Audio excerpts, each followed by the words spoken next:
In today's episode of the Candlemass Video Chronicles, we're covering everything surrounding the recordings and the release of Candlemass' third studio album, Ancient Dreams.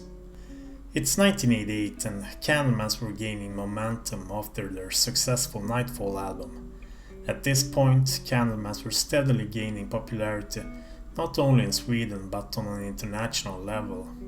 It was also a stressful time for the band since they really started gigging a lot in 1988.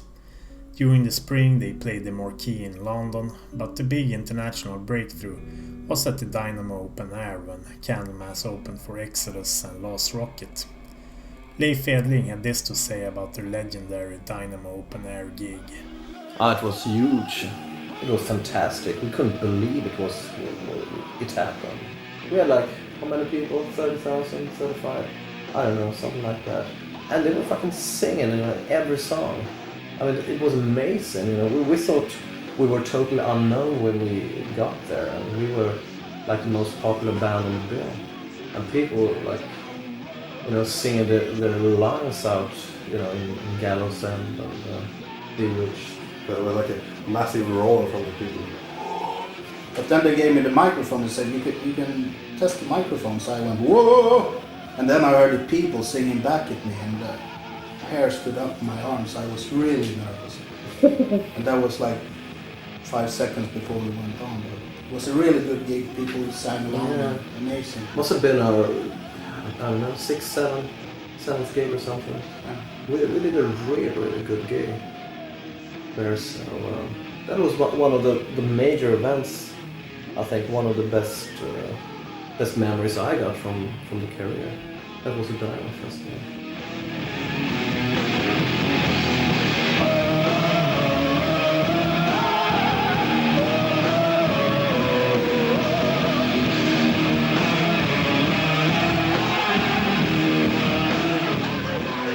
Yeah, but this, the Holland gig was, then I felt that we could do something, that we could go somewhere with a band at that point.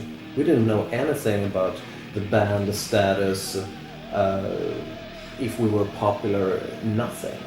Not until we went to Eindhoven and met the Dutch and the German fans. That was amazing. I think it was after the Dynamo Festival when we started to prepare for Ancient Dreams, actually. So I had a few ideas, and I think I wanted to do a fantasy record about I was heavily into fantasy at that point, so I wanted to do a record about Dungeons and Dragons and all that crap. Crap? Yeah, I hate fantasy now. I can't stand it anymore. So no, I think one of the best books ever written is Tolkien's Ring trilogy. But after that, all the fantasy is just rip-offs of Tolkien. I honestly think so. But we were rushed in the studio to make an album fast. We couldn't get Lindfors to record the album. He had other projects. We should have waited for him. And there was a big rush before, I think it was a Motorhead Christmas tour or something in Germany. They wanted to release the album before this tour, and so we went into a cheap studio and recorded it really fast.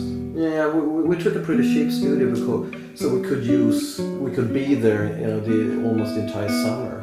So we were there almost every day and tried different techniques of miking up the guitar. I think we were working on the guitars, as crazy.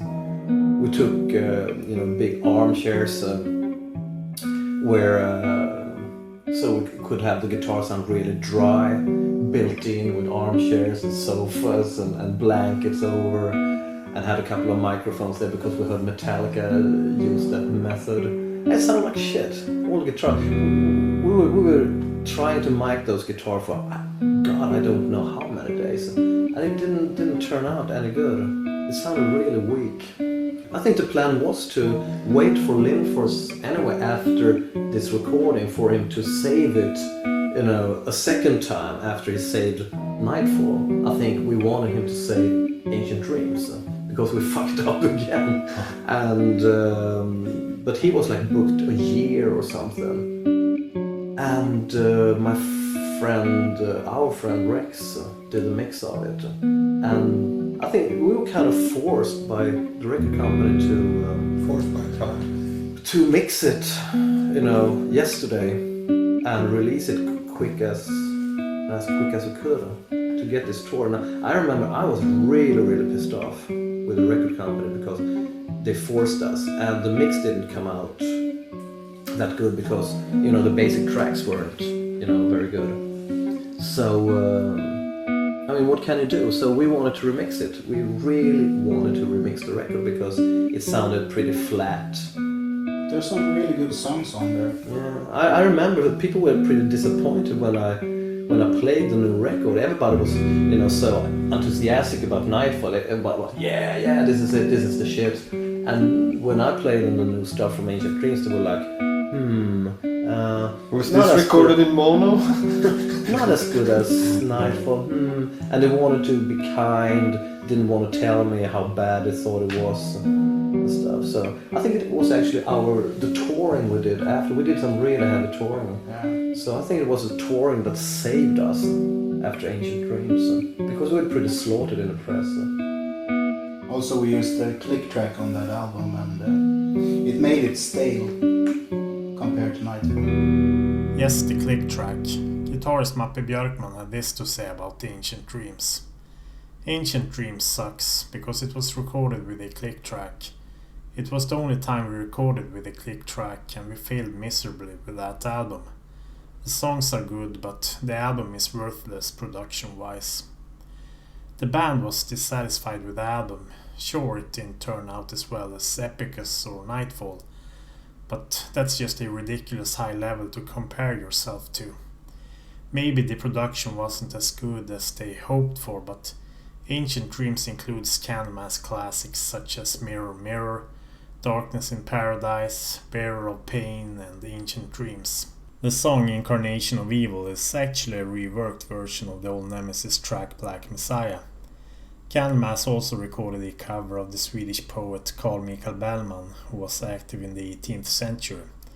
The song is titled Epistle number 81.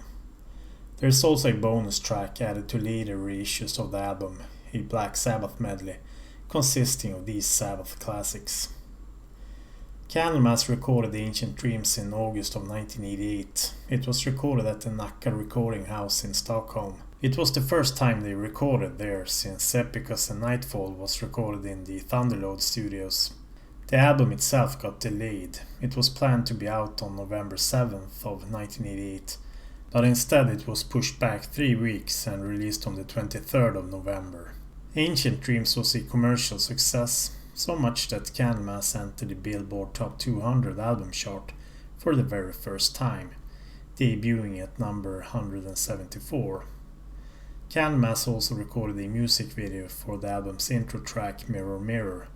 The music video showcased the band in a live setting with occasional backstage clips.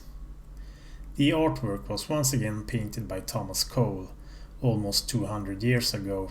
It was part of the Voyage of Life series that covers the 4 seasons of man: childhood, youth, manhood and old age. And if you watched the previous episode of the Candlemass Chronicles, you know that Candlemass used the old age painting for Nightfall, and for Ancient Dreams they went with the Voyage of Life youth painting. Yeah, and it was you actually, I think, insisted on that we should use the second painting. I think it was you. Because Thomas Coyle, I think his name was. Thomas Cole, yeah. An American painter. Did 4 paintings. The Voyage of Life.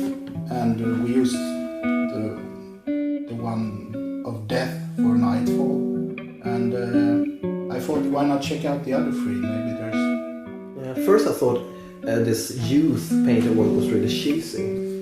It was so bright, it was so light, happy almost. So I didn't want to use it, but I mean, I think it's the best one of them. It's not happy. That's not a happy cover. No, it's more epic. It's more epic now.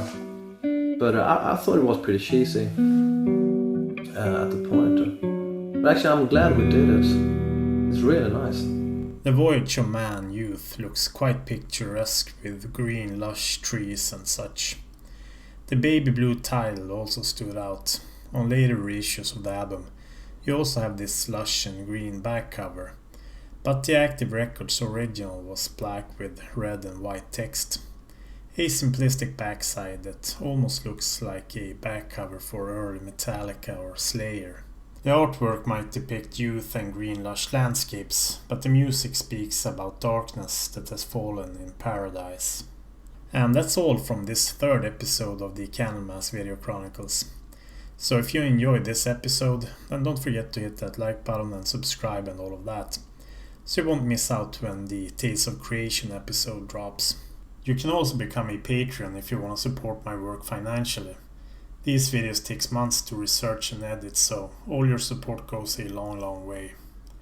And I also want to say thanks to Per-Ola Nilsson, John Gaffney and Mattias Reinholdsson for compiling the Candlemass Chronicles magazine that this video series is based upon. So thanks for watching, and I'll see you guys in the next episode where we cover Tales of Creation. Cheers.